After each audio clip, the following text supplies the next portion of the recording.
What's the meaning of appointment?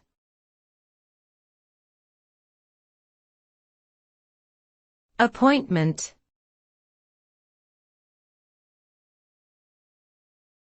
Appointment.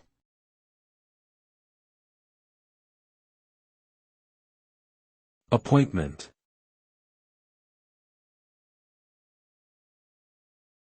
Appointment.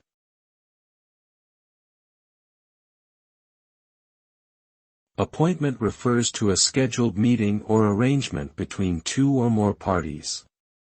It is typically used in professional contexts, such as in business or healthcare settings.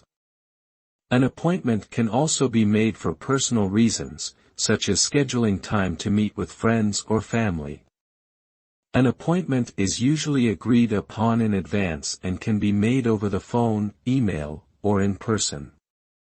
The purpose of an appointment is to allocate a specific time slot for a particular activity or event, ensuring that all parties involved are aware of the meeting and can plan accordingly.